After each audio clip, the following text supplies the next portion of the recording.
Psycho-epistemology is the science that studies man's cognitive processes from the standpoint of the interaction of the conscious mind with the automatic functions of the subconscious, more or less as I recall it from memory.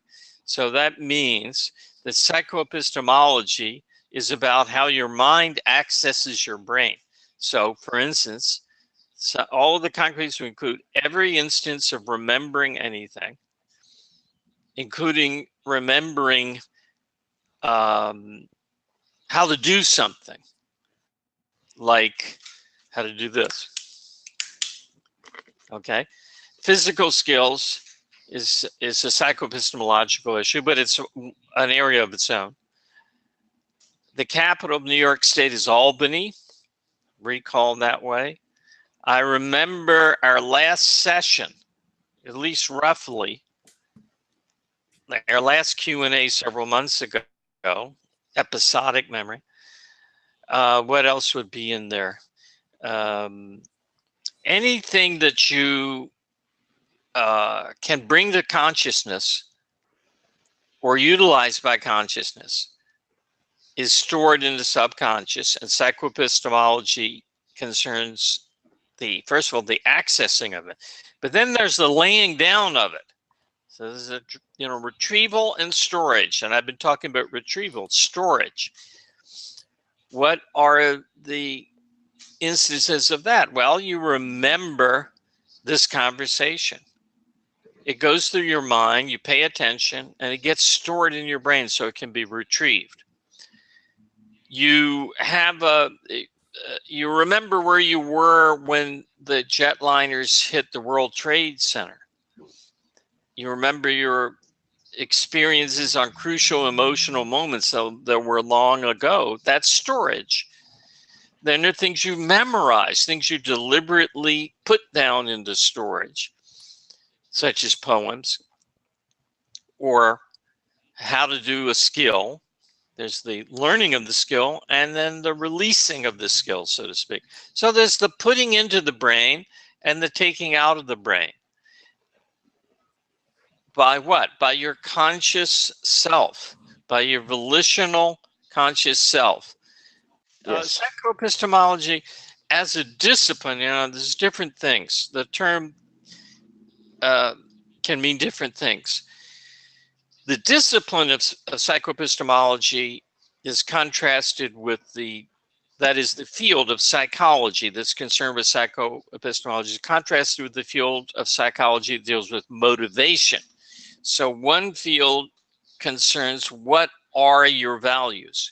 That's motivation. How do they affect you? How does what's in your subconscious affect your emotional life and your action life? The other field is the process, not the content. And that's psychoepistemology. So you contrast one science with another science. Now, psychoepistemology is also used to refer to the relationship that science studies. In that sense, so it's like physics. I can say physics is something that's taught in school. Physics is a subject matter, right?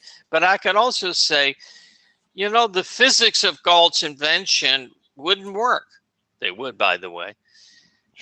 But I could say that, or the physics involved in a gyroscope are well understood. And there I mean the laws governing it, not the study of them in a discipline. Okay, so in the same way, psychoepistemology could mean the subject, the discipline, the subfield of psychology, or it could mean the actual interaction of a person's mind with his brain in this regard.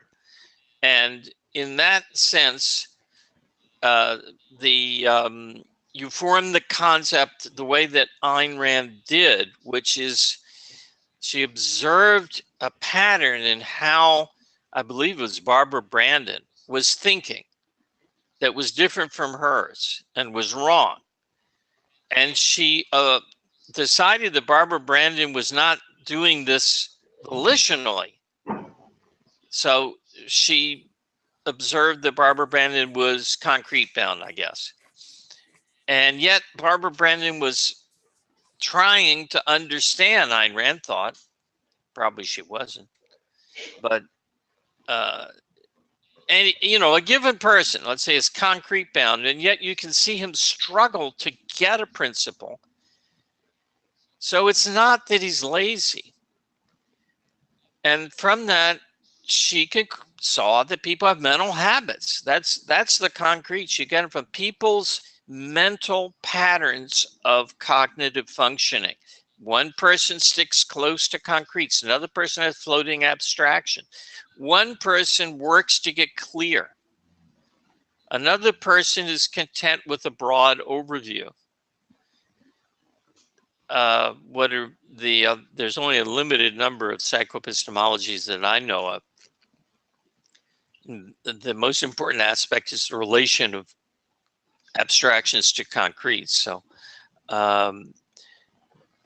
people have definite cognitive habits that you can see when you interact with them. And so from that, you say, well, they have like an epistemology. This guy acts like David Hume taught.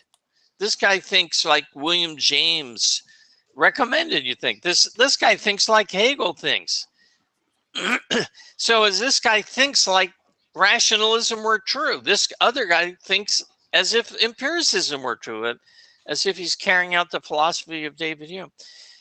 But I could say that's their epistemology, but it's not their conscious epistemology. And he's never heard of David Hume. He's never heard of empiricism. But his habits of thought are the kind that Hume thinks you ought to have. So it's his psychological epistemology. It isn't his theoretical epistemology. It's operative epistemology. And that's what psychoepistemology means, your operative method of thinking.